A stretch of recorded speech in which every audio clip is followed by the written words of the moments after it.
Everyone, আমি মৌমিতা। আমার নতুন একটি ব্লগে আপনাদের সবাইকে ওয়েলকাম। আশা করছি আপনারা সকলে ভালো আছেন, সুস্থ আছেন। আমরাও বেশ ভালো আছি। দিনটি ছিল 27শে সেপ্টেম্বর 2024।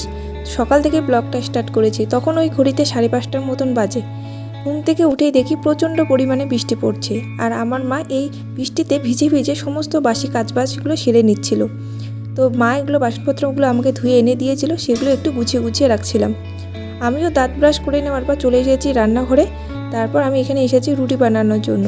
তো আমরা একটু রুটিতে লবণ খেতে ভালোবাসি বলে আমি আটাগুলোর মধ্যে একটু লবণ, একটু সাদা তেল দিয়ে আগে ভালো করে একটু মেখে নিলাম।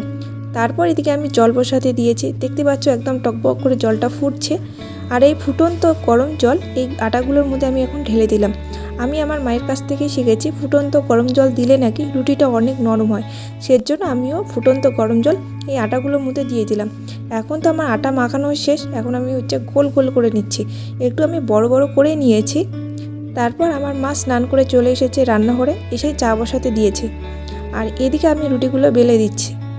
দেখতে পাচ্ছ সবগুলো রুটি কিন্তু আমি একদম গোল গোল করে বেলছি।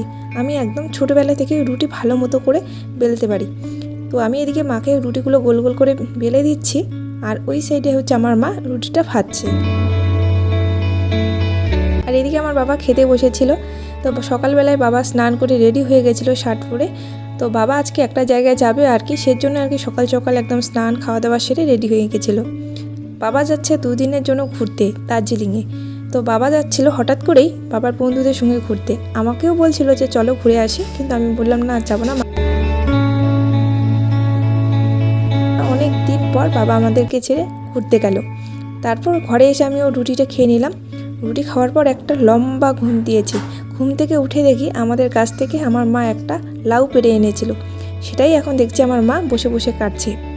আমার মা জলে একদম ভিজে ভিজে সমস্ত কাজবাজ সেরে নিচ্ছিল। হয়তো আমিও কারোর বাড়ির বউ হলে হয়তো আমিও ভিজে ভিজে সমস্ত কাজ সেরে নিব। তো আমার মা বৃষ্টি পড়ছে তবু আর কি সব কাজ একদম কন্টিনিউ চলতেছিল। তারপর এই খোসাগুলো আমি তোমাদেরকে দেখাচ্ছি। তো আমার মা বলেছিল যে এই খোসাটা নাকি ভাজা করবে। আচ্ছা, তোমরা এই লাউয়ের খোসা ভাজা তোমরা কে কে খেয়েছো অবশ্যই কিন্তু আমাকে কমেন্ট করে জানাবে। তারপর আমার মা এদিকে লাউয়ের তরকারি রান্না করছিল। তারপরে এই যে লাউয়ের খোসাটা একদম কুচি কুচি করে কাটছিল। আজকে আমরা মা মেয়ে দুজনে যেহেতু খাবো, আর আমরা শুকনো খেতে একটু বেশি ভালোবাসি, তাই আর কি আমরা এখানে ডাল রান্না করিনি, আলু সিদ্ধ দিয়েছি, খোসার ভাজাটা করছি, লাউয়ের তরকারি করেছি আর মাছ। আর আমাদের বাড়িতে গরু আছে, তাই আর কি দুধ দেয়, সেজন্য আমাদের কিছু দুধ আমি আমার কাকুদের বাড়িতে দিতে গেছিলাম।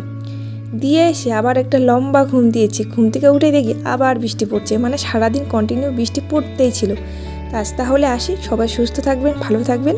কেমন লাগলো মিনি ব্লগটা জানাবেন।